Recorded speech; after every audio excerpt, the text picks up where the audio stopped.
వచ్చే నెల జూన్ నుండి కరీంనగర్ టు తిరుపతి ఎక్స్ప్రెస్ రైలు సేవలు నిలిచిపోనున్నాయి. ఐఆర్సీటీసీ వెబ్సైట్లో రిజర్వేషన్లు కనిపించకపోవడం, పెద్దపల్లిలో హాల్టింగ్ తొలగించడంతో ప్రయాణికుల్లో ఆందోళన. ఆ వివరాలను ఇక్కడ చూద్దాం.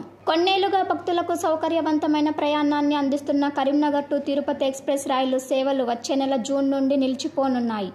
వారానికి 2 సార్లు తిరుపతికి నడిచే ఈ రైలు ద్వారా ప్రతి వారం సుమారు 2500 మంది భక్తులు రాకపోకలు సాగిస్తున్నారు. అయితే ప్రస్తుతం ఈ రైళ్లలో బెర్త్ రిజర్వేషన్ చేసుకునేందుకు ప్రయత్నిస్తున్న ప్రయాణికులకు అధికార వెబ్సైట్లో ఎటువంటి సమాచారం కనిపించడం లేదు. దీనిపై రైల్వే అధికారులు సైతం స్పష్టమైన సమాచారం ఇవ్వకపోవడంతో ఈ రైలును పూర్తిగా రద్దు చేస్తారా లేదా మరేదైనా మార్పులు చేస్తారా అనే సందేహాలు ప్రయాణికుల్లో నెలకొస్తున్నాయి.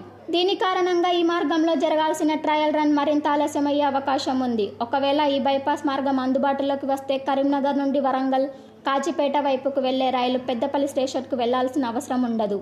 ఈ నేపథ్యంలోనే కరీంనగర్ తిరుపతి రైళ్లకు పెద్దపల్లిలో హాల్టింగ్ ఎత్తివేస్తున్నారని ప్రచారం జరుగుతోంది.